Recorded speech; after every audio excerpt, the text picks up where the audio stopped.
السلام عليكم ورحمة الله وبركاته.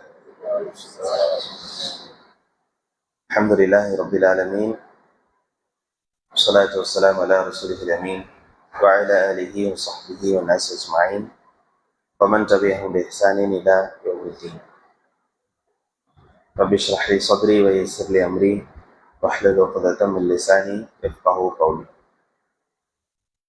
மிக்க அல்லாஹ்வின் நல்லடியார்களே, அல்லாஹுடைய ஸலாத்தும் ஸலாமும் அவருடைய இறுதி தூதரின் மீதும் அவர்களுடைய குடும்பத்தார்கள் மீதும் தோழர்கள் மீதும் நம் அனைவர்கள் மீதும் என்றென்றும் உண்டாகட்டுமாக. அல்லாஹுடைய கிருபையால் அவன் நம் மீது கடமையாக்கியிருக்கக்கூடிய தொழுகையை நிறைவேற்றியவர்களாக நாம் அமர்ந்து கொண்டிருக்கிறோம். ஒரு முஸ்லிம் அவசியமாக அறிந்து கொள்ள வேண்டிய அடிப்படையான விஷயங்களை நாம் பார்த்து வருகிறோம். கடந்த வகுப்பிலே ஈமான் கொள்வது, ஈமான் என்றால் என்ன என்ற சில விஷயங்களை நாம் பார்த்தோம். அடுத்து இந்த அர்கானுல் ஈமான், ஈமானுடைய அடிப்படைகள் என்று எடுத்துக்கொண்டால் அதில் 6 அடிப்படைகள் இருக்கிறது. அதில் முதலாவதாக அல் ஈமானு பில்லா, அல்லாஹை நாம் நம்பிக்கை கொள்வது. ஒரு அடியான் இந்த உலகத்திலே வாழ்கின்ற போது நிச்சயமாக தன்னுடைய ரப்பை பற்றி அவன் அறிந்திருக்க வேண்டும். ரப்பை பற்றி அறியாமல் ஒருவர் ஒரு முஸ்லிமாக முஃமினாக இருக்க முடியாது. நாம் மரணித்ததற்கு பிறகு, கபரிலே வைக்கப்பட்டதற்கு பிறகு முதல் விசாரணையே ரப்பை பற்றினார்.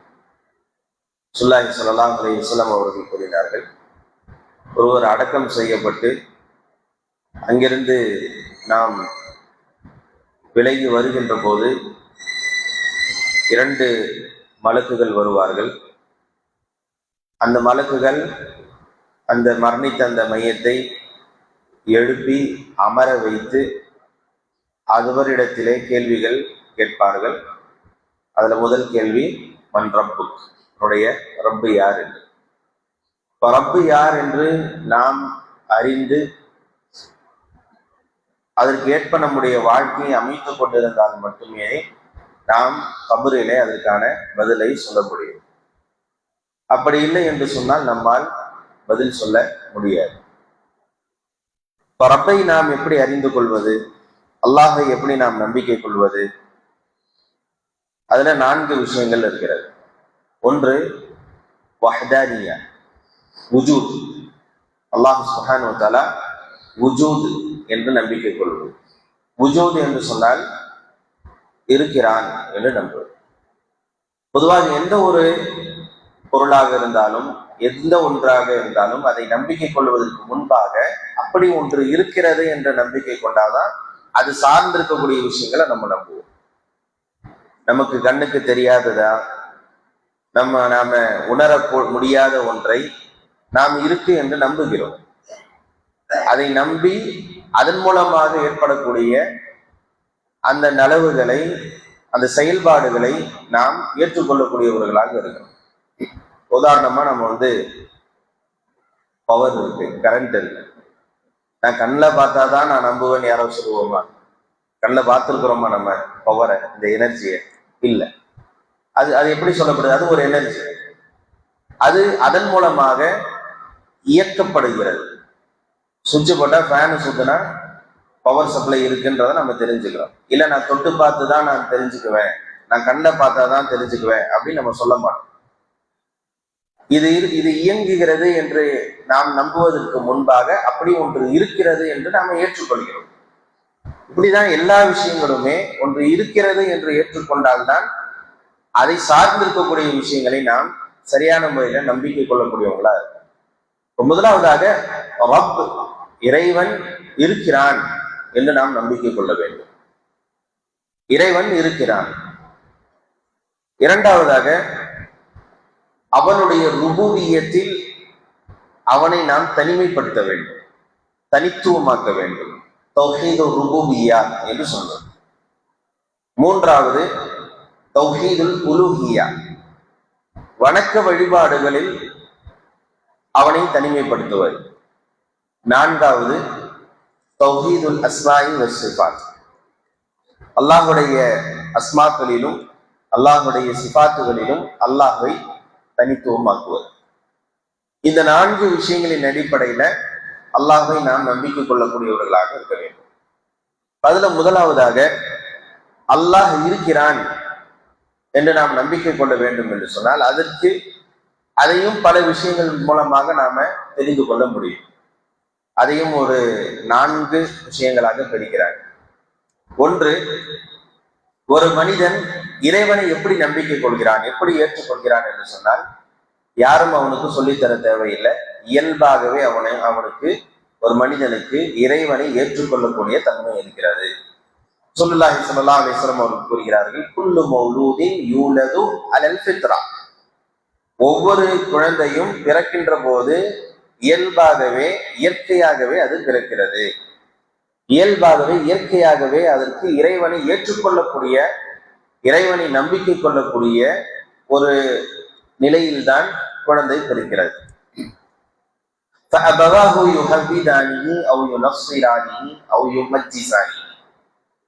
அந்த குழந்தையுடைய பெற்றோர்கள் தான் அவனை யூதனாகவோ கிறிஸ்தவனாகவோ அல்லது நெருப்பை வணங்கக்கூடிய ஒருவராகவோ மாற்றி விடுகிறார்கள். இது நம்ம சாதாரணமா இயல்பாக பார்க்கக்கூடிய ஒன்றுதான். நாம் எதை சார்ந்திருக்கிறோமோ அதை சார்ந்த நம்முடைய குழந்தைகள் இருப்பாங்க. சிறிய வயதுல அவர்களுக்கென்று ஒரு பருவம் வருகின்ற போது, அறிவு வருகின்ற போது அவர்கள் அதை சிந்தித்து திசை மாறி போகக்கூடிய ஒரு சூழ்நிலைகள் ஏற்படும். ஆனால் அவர்கள் சிறிய வயதில் இருக்கின்ற போது எதை சார்ந்திருப்பார்கள் என்று சொன்னால், நாம் எதை சார்ந்து இருக்கிறோமோ அதை சார்ந்து இருப்பார்கள். நம்முடைய கலாச்சாரம் எப்படி இருக்கிறதோ அதை சார்ந்து அவர்கள் இருப்பார்கள். அதான் குழந்தைகளுடைய அந்த இயல்பு. குழந்தைகள் நம்மை பார்த்துத்தான் வளர்கிறார்கள். குழந்தைகள் நம்மை பார்த்துத்தான் எல்லாவற்றையும் பழகிக் கொள்கிறார்கள். பெற்றோர்களின் மூலமாக குழந்தைகள் உருவாக்கப்படுறாங்க. சிந்தனை ரீதியாகவும் கொள்கை ரீதியாகவும் பெற்றோர்கள் எப்படியோ அந்த வழியில தான் குழந்தைகள் இருப்பாங்க. இப்ப இது இயல்பாகவே ஒரு மனிதனுக்கு இறைவனை ஏற்றுக்கொள்ளக்கூடிய சிந்தனையும் இயல்பாகவே அவன் பிறக்கின்ற போதே இயல்பாக இருக்கக்கூடிய ஒன்றாக இருக்கிறது. அப்ப எனவே அல்லாஹ் இருக்கிறான் என்ற ஒவ்வொரு மனிதனும் பிறக்கின்ற போதே ஏற்றுக்கொண்டு தான் அந்த சிந்தனையோடு தான் பிறக்கின்றான். அவன் வளர்ந்து வரக்கூடிய சூழ்நிலையில் அவன் பார்க்கக்கூடிய சமூகத்தையும் குடும்பத்தையும் பார்த்து அவனுடைய சிந்தனைகள் வித்தியாசப்படுகிறது, வழிமாறி செல்லக்கூடியவனாக இருக்கும். அடுத்து இரண்டாவதாக அல்லாஹ் நமக்கு கொடுத்திருக்கக்கூடிய அக்ல், அறிவு, இதான் பகுத்தறிவு என்று சொல்வார்கள். பகுத்தறிவு அப்படின்னா என்ன? நன்மையையும் தீமையையும் வேறுபடுத்தி பார்க்கக்கூடியதுதான் பகுத்தறிவு. இது நன்மை, இது தீமை, இது சரி, இது தவறு, இதை நாம் எடுத்துக்கொள்ளலாம், இதை நாம் எடுக்கக்கூடாது என்று பகுத்து பார்க்கக்கூடியதுதான் அறிவு என்று சொல்வது. நாம என்ன செய்யறோம்? மனிதனுக்கு 6 அறிவு கொடுக்கப்பட்டிருக்கிறது, மிருகங்களுக்கெல்லாம் 5 அறிவு இருக்குது அப்படின்னு நம்ம சொல்லுவோம். ஆனா எத்தனையோ விஷயங்கள் அறிவுபூர்வமாக கால்நடைகள் செய்கிறது. பல விலங்குகள் அறிவுபூர்வமான விஷயங்களை செய்யும். அந்த அறிவு கூட நமக்கு இருக்காது. அப்ப இங்க வித்தியாசப்படுறது எது அப்படின்னு சொன்னா, நாம் இது ஒன்றை தேர்வு செய்யலாமா செய்யக்கூடாதா அப்படின்றத பார்த்து பகுத்து ஆய்வு செய்து அதை ஏற்றுக்கொள்ளக்கூடிய ஒரு ஏற்றுக்கொள்வதும் நிராகரிக்கக்கூடிய ஒரு சாய்ஸ் இருக்கு இல்லையா, சிந்திக்கிறோம் இல்லையா, இதுதான் பகுத்தறிவு. அப்ப இந்த பகுத்தறிவின் மூலமாக நாம் ரப்பை அறிந்து கொள்ள முடியும். எப்படி இப்ராஹிம் அலைஹிஸ்ஸலாம் அவர்கள் சிந்தித்தார்கள். சூரியனை பார்த்தாங்க, சந்திரனை பார்த்தாங்க, நட்சத்திரங்களை பார்த்தாங்க. இதெல்லாம் என்னுடைய ரப்பு என்று அவர்கள் சொன்னார்கள். அது எல்லாமே நிலையாக இருக்குல்ல, எல்லாமே மறைஞ்சு போகுது. அப்ப இது என்னுடைய ரப்பாக இருக்க முடியாது, இவற்றையெல்லாம் படைத்தவன் தான் என்னுடைய ரப்பாக இருக்க முடியும் என்று ஏற்றுக்கொண்டார்கள். இப்ப இப்படி ஒரு மனிதன் தன்னுடைய ரப்பை அறிந்து கொள்வதற்கு இந்த உலகத்திலே இருக்கக்கூடிய அத்தாட்சிகள் ஒரு காரணமா அமையும். அதை ஆய்வு செய்கின்றான். மலைகளை பார்க்கின்றான், வானத்தை பார்க்கின்றான். அல்லாஹ் சுப்ஹானஹு வ தஆலா கூறுகின்ற போது வானத்தை பாருங்கள், அதுல எந்த விதமான ஒரு கீறலும் இல்லை. வானத்தை பாருங்க, அதுல தூள் இல்லாமல் இருக்கிறது. தூணே இல்லாத வானம் இருக்கிறது, அது முகடாக நாம் ஆக்கியிருக்கிறோம். வானத்திலிருந்து உங்களுக்கு மழையை பொழிவிக்கிறோம், பூமியில அதுல தாவரங்கள் உழைப்பிக்கிறோம் அப்படின்றதெல்லாம் சொல்லும் போது இதையெல்லாம் பார்க்கக்கூடிய மனிதன் நிச்சயமாக இது தானாக உருவாக்கக்கூடிய ஒன்றாக இருக்காது. நிச்சயமாக இது அதுக்கென்ற ஒரு சக்தி இருக்காது.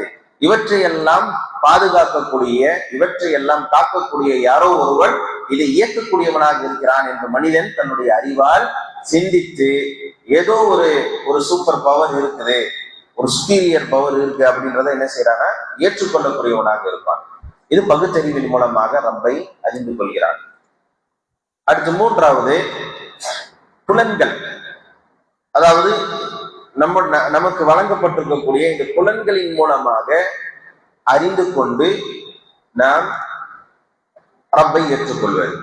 அதாவது நாம துஆ கேட்கிறோம். உதாரணமாக நாம துஆ கேட்கிறோம். துஆ கேட்கின்ற போது அது நடக்குது. துஆ கேட்கும் போது அது நடக்குது. பாதுகாப்பு கேட்கிறோம், பாதுகாக்கப்படுகிறோம். ஒன்று வேண்டும் என்று கேட்கின்றோம், அது நமக்கு கிடைக்கிறது என்று சொன்னால் இது ஒருவன் இருக்கிறான், நாம கேட்கிறோம், ஒருத்தன் தரான் அப்படின்ற அந்த ஒரு நிலையை ஏற்படுத்தும். அதே போன்று நான்காவதாக இறை மார்க்கம் ஷரியா நமக்கு ரப்பை கற்றுத்தருகிறது. ரப்பு யார் என்று ஷரியா நமக்கு சொல்கிறது. குர்ஆனும் சுன்னாவும் நமக்கு சொல்கிறது.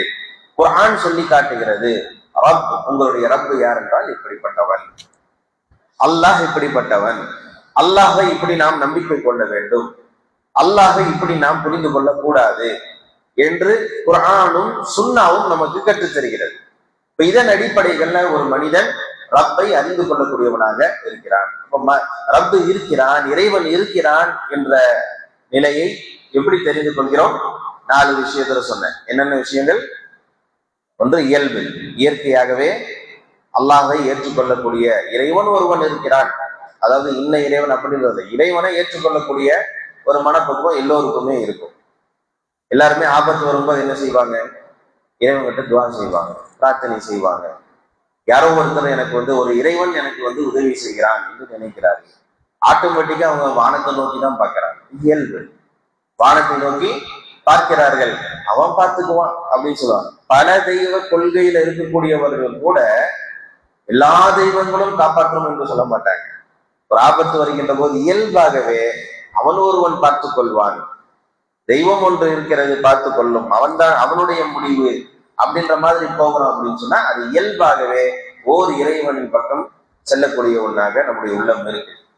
அப்ப இயல்பும் பகுத்தறிவு, இறை மார்க்கம், அதாவது ஷரியா, அதே போன்று புலன்கள், இதன் மூலமாக ஒருவர் ரப்பை அறிந்து கொள்ளக்கூடியவனாக இருக்கிறார். அடுத்து ருபூபியா. ருபூபியா என்று சொன்னால் அல்லாஹ் தான் ரப். ரப்புனா அது சின்ன ஒரு வார்த்தை தான், ஆனால் அது மிகப்பெரிய ஆழமான கருத்துக்களை கொண்ட ஒரு வார்த்தையாக இருக்கிறது. ரப் என்று சொன்னால் அவன் தான் படைத்தவன். ரப் என்று சொன்னால் அவன் தான் பரிபாலிக்கக்கூடியவன். ரப் என்று சொன்னால் அவன் தான் காக்கக்கூடியவன், நம்முடைய தேவைகளை பூர்த்தி செய்யக்கூடியவன், இப்படி நம்மை நிர்வகிக்கக்கூடியவன். அல்லாஹ் தான் படைக்கின்றான், அல்லாஹ் தான் பாதுகாப்பு கொடுக்கின்றான், அல்லாஹ் தான் நிர்வகிக்கின்றான். இவை அனைத்தும் அல்லாஹ் தான் செய்கிறான் என்று ஏற்றுக்கொள்வது தௌஹீத் ருபூபிய்யா. படைக்கக்கூடிய விஷயங்களில் அல்லாஹுக்கு வேறு யாரையும் நாம கூட்டாக்க கூடாது, அல்லாஹ்வோடு நாம் யாரையும் இணையாக்க கூடாது. நிர்வகிக்கக்கூடிய விஷயத்துல அல்லாஹை நாம இணையாக்க கூடாது. அதே போன்று அதிகாரம் யாருக்கு இருக்கு? அல்லாஹுக்கு தான் இருக்கிறது. அல்லாஹ் சுப்ஹானஹு வ தஆலா தன்னுடைய திருமறையில இந்த அவனுடைய அந்த ருபூபியத்தை நிரூபிக்கக்கூடிய பல வசனங்களை அல்லாஹ் சொல்லி காட்டுறான். அல்ஹம்துலில்லாஹி ரப்பில் ஆலமீன். யாருக்கு புகழ்? நான் புகழ்ச்சிக்குரியவன் யார்? அல்லாஹ். அந்த அல்லாஹ் யாரு? ரப்புல் ஆலமீன். அவன் அகிலத்துடைய ரப்பாக இருக்கிறான். இன்ன ரப்பக்குமுல்லாஹு அல்லதீ ஹலகஸ் ஸமாவாதி வல் அர்த ஃபீ சித்தத்தி அய்யாம். உங்களுடைய ரப்பு யார் என்றால் அல்லாஹ் ரப்பை பற்றி அறிமுகப்படுத்துறான். குர்ஆனுடைய வசனங்கள் நம்மை பக்குவப்படுத்துகிறது. குர்ஆன் வசனங்கள் நம்மோடு பேசுகிறது, நம்முடைய ரப்பு யார் என்று சொல்கிறது. அவர் அல்லாஹ் கூறுகிறான், இன்ன ரப்பக்குமுல்லாஹு இன்ன ரப்பக்குமுல்லாஹு அல்லதி, உங்களுடைய ரப்பாகி அல்லாஹ் யார் என்று சொன்னால் அவன் எப்படிப்பட்டவன் என்று சொன்னால், கலக்க சமாவாதி வல் அர்த, வானங்களையும் பூமியையும் அவன் படைத்தான். எத்தனை நாள்ல படைச்சான்? பிசித்ததி ஐயா, 6 நாள்ல படைச்சான். இப்ப நாம வேற ஒரு கேள்வி வரும், அல்லாஹுக்கு இந்த வானம் பூமி எல்லாம் படைக்கிறதுக்கு 6 நாள் ஆகிருச்சா? அல்லாஹுக்கு அது சிரமமான ஒரு விஷயம் அல்ல. அல்லாஹ் அதுல சில ஹிக்மத்துகளை வச்சிருக்கோம். இப்ப அல்லாஹ் 6 நாட்களில் இந்த வானத்தையும் பூமியையும் அதில் இருக்கக்கூடியவை அனைத்தையும் அல்லாஹ் படைத்திருக்கின்றான். சும்மஸ்தவா அலல் அர்ஷ், பிறகு அல்லாஹ் அர்ஷில் உயர்ந்து விட்டான். யூஷில் லைலன் நஹார யத்லுபுஹு ஹதீஸா வஷ்ஷம்ஸ வல் கமர வன் நுஜூம் முஸக்கராத்தின் பிஅம்ரிஹி அலா லஹுல் ஹல்கு வல் அம்ரு தபாரக்கல்லாஹு ரப்புல் ஆலமீன். அதே போன்று அல்லாஹ் என்ன செய்கிறான்? இரவையும் பகலையும் அவன், இரவை பகலின் மீது அவன் அதாவது போர்த்துகிறான். அதே போன்று சூரியன், சந்திரன், நட்சத்திரங்கள் இவை எல்லாமே அல்லாஹுடைய கட்டளையை பணிந்தவையாக, பணிந்து செல்லக்கூடியதாக இருக்கிறது என்று சொல்லி அல்லாஹ் சொல்கிறான். அலா, அறிந்து கொள்ளுங்கள், தெரிந்து கொள்ளுங்கள், லஹுல் ஹல்கு வல் அம்ரு, படைத்தலும் கட்டளை பிறப்பிக்கக்கூடிய அதிகாரமும் யாருக்கு இருக்கிறது? அல்லாஹுக்கு தான் இருக்கிறது. அல்லாஹ் யாரு? ரப்புல் ஆலமீனாக இருக்கிறான் என்று அல்லாஹ் சுப்ஹானஹு வ தஆலா சொன்னான். அப்ப இந்த வசனத்துல அல்லாஹ் சுப்ஹானஹு வ தஆலா 3 விஷயங்களை சொல்லி இருக்கிறான். ஒன்று, அல்லாஹ் தான் படைப்பாளன், அல்லாஹ் தான் எல்லாத்தையும் படைச்சான் அப்படின்றது. இரண்டாவது, அல்லாஹுக்கு தான் அந்த அதிகாரம் இருக்கிறது. ஒரு கட்டளை பிறப்பிக்கக்கூடிய அதிகாரம் அல்லாஹுக்கு மட்டும்தான் இருக்கிறது. இவன் தான் உங்களுடைய ரப்பு என்பதை அல்லாஹ் சுப்ஹானஹு வ தஆலா சொல்லி காட்டுகிறான். அதே போன்று அல்லாஹ் கூறுகிறான், இன்னல்லாஹ் ஹுவர் ரஸ்ஸாக்கு ذுல் குவத்தில் மதீன். இன்னல்லாஹ் ஹுவர் ரஸ்ஸாக், அவன்தான் ரிஸ்கை வழங்கக்கூடியவனாக இருக்கிறான். ஒரு படைப்பை படைத்து அதனுடைய தேவைகளை பூர்த்தி செய்யக்கூடியவனாக அல்லாஹ் தான் இருக்கிறான். அல்லாஹ் யாரு? அவன் ரஸ்ஸாக்காக இருக்கிறான். وَلَئِنْ سَأَلْتَهُمْ مَنْ خَلَقَ السَّمَاوَاتِ وَالْأَرْضَ لَيَقُولُنَّ اللَّهُ قُلِ الْحَمْدُ لِلَّهِ بَلْ أَكْثَرُهُمْ لَا يَعْلَمُونَ. நீங்கள் படைத்தது யார், வானத்தையும் பூமியையும் படைத்தது யார் என்று கேட்டால் அவர்கள் என்ன சொல்லுவாங்க? அல்லாஹ் என்று சொல்லுவார்கள் என்று அல்லாஹ் சுப்ஹானஹு வ தஆலா சொல்லி காட்டுகிறான். இப்படி பல வசனங்களிலே அல்லாஹ் தான் ரப், அல்லாஹுக்கு தான் அதிகாரம் இருக்கிறது. லஹுல் முல்க் வ லஹுல் ஹம்த், அல்லாஹுக்கு தான் அதிகாரம் இருக்கிறது. லஹு மா ஃபிஸ் ஸமாவாதி வ மா ஃபில் அர்த், வானங்களிலும் பூமியிலும் இருக்கக்கூடியவை அனைத்தும் அல்லாஹுக்குரியது என்று அல்லாஹ் சுப்ஹானஹு வ தஆலா பல இடங்கள்ல சொல்லி காட்டுகின்றான். அப்போ அல்லாஹ் சுப்ஹானஹு வ தஆலா உடைய அந்த ருபூபியத்துடைய விஷயத்துல நாம் அல்லாஹை தனிமைப்படுத்தக்கூடியவர்களாக இருக்க வேண்டும். அதுக்கு அடுத்து மூன்றாவது தௌஹீதுல் உலூஹியா. தௌஹீதுல் உலூஹியா, வணக்க வழிபாடுகளில் அல்லாஹை நாம் தனிமைப்படுத்துவது. அன்பார்ந்த சகோதரர்களே, இங்கே அல்லாஹை ஏற்றுக்கொள்வது என்பது எல்லா மக்களும் செஞ்சாங்க. அல்லாஹை ஏற்றுக்கொண்டார்கள், இறைவன் என்று ஏற்றுக்கொண்டார்கள். இன்றும் பலர்களும் என்ன செய்வாங்க? உங்களுடைய இறைவன் அல்லாஹ் என்று முஸ்லிம்கள் அல்லாதவர்கள் முஸ்லிம்களை பார்த்து உங்களுடைய தெய்வம் அல்லாஹ் அப்படின்னு சொல்லி சொல்லுவாங்க. அப்படி ஒரு தெய்வம் இருக்கிறதாக அவர்கள் ஏற்றுக்கொள்கிறார்கள். அதனுடைய காரணமாக அல்லாஹ்விடத்திலும் கூட உதவி பெறக்கூடியவர்களாக பிறர்களும் இருக்கிறார்கள். மற்றவர்களும் முஸ்லிம்கள் அல்லாதவர்களும் அல்லாஹ்விடத்திலும் உதவி தேடக்கூடியவங்களா இருக்கிறாங்க. அல்லாஹ்வுடைய உதவி கிடைக்கும் என்று நம்புறாங்க. தங்களுடைய குழந்தைகளுக்கு பிரச்சனை வருகிறது, உடல்நிலை சரியில்லாமல் இருக்கிறது என்று சொன்னால் மஸ்ஜிதிற்கு எடுத்துட்டு வராங்க. எதுக்காக? ருக்கியா செய்யறதுக்காக, ஓதி பார்ப்பதற்காக எடுத்து வருகிறார்கள். அப்ப அவர்களுக்கு அந்த நம்பிக்கை இருக்கிறது, அவர்கள் இறைவன் என்று ஏற்றுக்கொள்கிறார்கள். அப்ப இறைவன், அல்லாஹை இறைவன் என்று ஏற்றுக்கொள்வதனால் மட்டும் ஒருத்தர் முஃமின் ஆகிட மாட்டார். அல்லாஹை ரப்பு என்று ஏற்றுக்கொள்வதனால் மட்டும் ஒருவர் முஃமின் ஆகிவிட மாட்டார். அப்படி இருந்தால் அபு ஜஹல் முஃமினாக இருந்திருக்கணும், அபு லஹப் முஃமினாக இருந்திருக்கணும். ஏன்? அவர்கள் எல்லாம் அல்லாஹை ஏற்றுக்கொண்டுத்தான் இருந்தார்கள். அவர்கள் அல்லாஹை ஏற்றுக்கொண்டார்கள், அல்லாஹுதான் ரப் என்று ஏற்றுக்கொண்டார்கள், அல்லாஹுதான் வானத்திலிருந்து மழையை பொழிவிக்கிறான் என்று ஏற்றுக்கொண்டார்கள், அல்லாஹை ஏற்றுக்கொண்டு தான் அவர்கள் இருந்தார்கள். இருந்தாலும் அல்லாஹ் சுப்ஹானஹு வ தஆலா அவர்களை காஃபிர் என்று கூறுகிறான் என்று சொன்னால், நாம அல்லாஹை ரப்பி என்று ஏற்றுக்கொள்வதனால் மட்டும் நம்ம முஃமினாக முடியாது. வணக்க வழிபாடுகளை அல்லாஹுக்கு மட்டும் செய்வதனால் அதன் மூலமாக நாம் முஃமினாக இருக்க வேண்டும். எனவே இந்த விஷயத்தையும் நாம தெரிந்து கொள்ள வேண்டும். எனவே இன்ஷா அல்லாஹ் அடுத்து வரக்கூடிய வகுப்புகளிலே அது சம்பந்தமான விஷயங்களை நாம பார்ப்போம். அப்போ ஒரு முஸ்லிம் அல்லாஹை இருக்கிறான் என்று ஏற்றுக்கொள்ள வேண்டும். அடுத்து அல்லாஹுதான் ரப்பாக இருக்கிறான், ருபூபியத், அல்லாஹுக்கு இருக்கக்கூடிய அந்த ருபூபியத்துல அல்லாஹை நாம் தனிமைப்படுத்த வேண்டும். அதுக்கு அடுத்து அல்லாஹுடைய வணக்க வழிபாடுகள், அல்லாஹுக்கு செய்யக்கூடிய வணக்க வழிபாடுகளிலே அல்லாஹை நாம தனிமைப்படுத்தணும். அதுல எந்த விதமான இணைத்துறைகளை நாம் ஏற்படுத்தக்கூடாது. அதே போன்று அல்லாஹுக்கு இருக்கக்கூடிய பெயர்களையும் பண்புகளையும் முறையாக எப்படி நம்பிக்கை கொள்ள வேண்டுமோ அந்த விதத்தில் நம்பிக்கை கொள்ளக்கூடியவர்களாக இருக்க வேண்டும். அது அந்த செய்திகளை இன்ஷா அல்லாஹ் அடுத்தடுத்த வகுப்புகளை நாம் பார்ப்போம். அல்லாஹ் சுப்ஹானஹு வ தஆலாவை ஏற்றுக்கொண்டு உறுதியாக இருந்து உலக வாழ்க்கையிலே நாம் ரப்பை பயந்து அல்லாஹை அஞ்ச வேண்டிய முறைப்படி அஞ்சி அல்லாஹை ஏற்றுக்கொள்ள வேண்டிய விதத்தில் ஏற்றுக்கொண்டு முஃமின்களாக வாழ்ந்து மரணிக்கக்கூடிய வாய்ப்பினை தந்தருள் புரிவானாக. أقول قولي هذا واستغفر الله لي ولكم إنه هو الغفور الرحيم. والسلام عليكم ورحمة الله وبركاته. سبحانك اللهم وبحمدك أشهد أن لا إله إلا أنت أستغفرك وأتوب إليك.